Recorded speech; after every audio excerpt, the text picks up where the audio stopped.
Hey guys, so this is Briggs, just doing a sort of tutorial video. I got a question from a client this week that sort of ran something like this. So, you know, what to do when you don't really have faith in your shaman. What is a shaman? What is their role? What is a plant medicine facilitator? And how do we trust them? You know, the question was really about trust.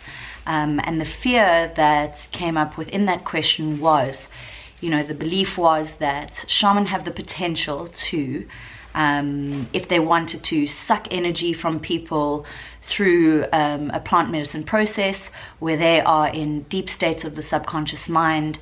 And, you know, the question really lay in, you know, how do we know how to trust our shaman? Do these sorts of things happen? And how do we go about making these decisions?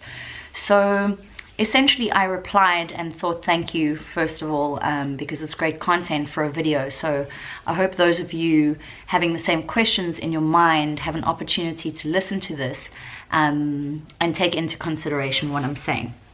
So, you know, can shaman or facilitators within the plant ceremony experience, do these sorts of things? My belief is intuitively, yes, they can. Why? Because they understand how energy works. Is that the correct person to go to? Only you can decide. You know, the blatant answer would be no. It is not the correct person to go to, because the shaman or facilitator in this day and age should be wise enough to understand what it is that their role is. And their role is to be a divine channel of light, and light is information, a divine channel of love, love is creation, with the objective of raising the frequency of the planet for the betterment of Mother Gaia at this point in time, and to help people on their path of evolution, okay? So if a facilitator or shaman, or whatever you want to call them, is playing a game of power, where they are potentially taking your energy, and there's a whole nother video with regards to that in terms of energy vampires. Can people take your energy, etc., etc.?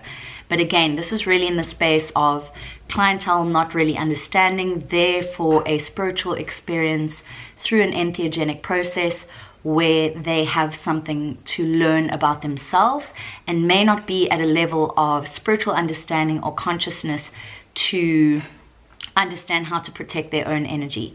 So again, it's sort of a multi-perspective conversation here, because first of all, that person within your journey should be creating a space of protection around you, should be teaching you how to do that for yourself, should be encouraging you to do that for yourself, to call in your own protection, to set up boundaries and spaces within the construct of light, which is frequency, to be able to protect yourself. If that person is not giving those teachings, then there may be a possibility that they are playing a different game.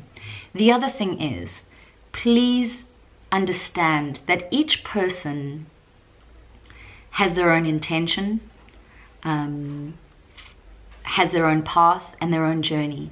And within that, each person is learning through their journey. So you may have a shaman / facilitator that is in the beginning stages of what it is they're doing and teaching, and they may learn, okay? They may not do those protective things, but their intention in terms of their frequency is there, all right?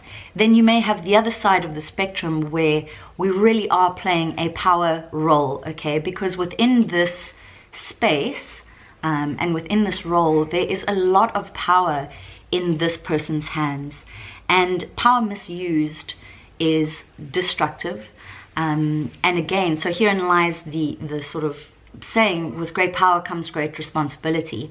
So the other role of us as shaman or facilitators or guides or beings of light or light bringers, whatever you want to call us, is to teach. So it's not only to take you through this process through the plants and go into unconscious or and subconscious states of mind, but it is also to teach. So if you are not resonating with your facilitator, which I've done something on this before, how do you recognize which person to go to, how to go to them, what questions you should be asking?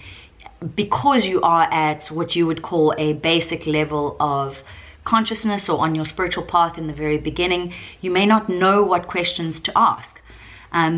We have to come back to the basics. How does this person make you feel?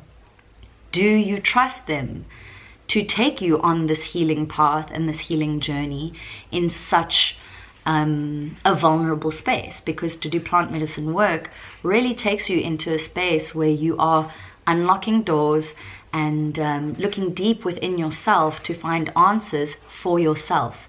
So the other thing is, guys, don't hand over your power. Don't hand over your power. The shaman is also just a person having their human experience with a certain understanding of what it is that they can provide. And again, if the intention is not pure, then there may be reason for, to divert off that path of purity. And the purity is really within the vibration. So how does that person make you feel? Are they resonating with you? Then on the flip side of this is, if you have, through some ways and means gone to a facilitator or participated in a journey where these things have not happened and you do feel a little bit discombobulated afterwards for whatever reason, understand that through that process is also your spiritual path. It is also your journey. So where do we go from here? Maybe you need more healing after that journey. Maybe it has been destructive for you. Where does the path lead you? Remember, our spiritual path begins and it really, really never stops. It continues. I always say, once Pandora's box is open, it is open. So if you have some sort of disconnect from your experience, what that is going to do is try and put you in a space where you have to rectify that. And through that, you may find another healer, a Reiki practitioner, a psychic, whatever, another facilitator that puts you back on that path where you're resonating with that frequency. So what I'm trying to say is, don't hand over your power. Understand that each thing that happens on your path was created by a choice that was yours. Possibly through a lot of research, possibly through ignoring your intuition, possibly through absolutely following your intuition and your divine knowing and your trust. So each place that you end up, whether it may be a good or bad experience, is precisely where you needed to be in order to continue on your path to find the next lesson, and then make an evaluation and a judgment.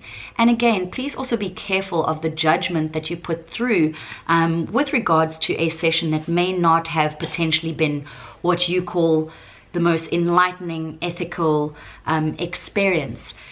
It is within your right on your path to, from unconditional love space, speak to that particular person and say, hey, I see the goodness in this. I believe you're playing from an ego space. I believe there is a lot of showmanship going on here. So, maybe this is just feedback from me. I won't be attending again, but, I can see this is your path or your passion or whatever. Just speak your truth. This is it. We hold things in and then we pass judgments, and then we don't allow ourselves an opportunity to explore based on fears, judgments, expectations, all of the things that hold us back from really budding into our spiritual selves. So, where to leave? Again, to answer the question, can they? Yes, I believe they can. However, in this day and age, with the frequency and the things that are happening and this sort of phase of people seeking spiritual enlightenment, I don't believe that there are many of them. And I believe, and I give you the power to believe in yourself, that you are wise enough to sniff that out immediately and pause, think about it, and then make another decision for someone that may be better suited to you. You know, there's no rush. We're all sort of quite constrained to a linear timeline, which creates the sense of urgency. Just take a step back, do some more research, and find a new person. We have many social media platforms. There are many groups and support systems out there that can help you with regards to these decisions. So I hope that answers your question. We'll do another one on sort of energy vampires and things like that afterwards, in terms of, you know, are these things possible, how to work through them and around them, but that's not really the content of this video. So I hope that has answered your question, and if you have any other questions, please just leave it in the comment section below. Share the video, make comments, and do whatever you need to do. Again, trust in yourselves. Remember that little voice that creates judgment, and see always how you can rectify it. I always say, you know, this process is really about fine-tuning your thoughts, which inevitably are your vibration, which then cause an action, or a decision, then an action. So good luck to all of you, lots of love, and we'll chat soon. Bye.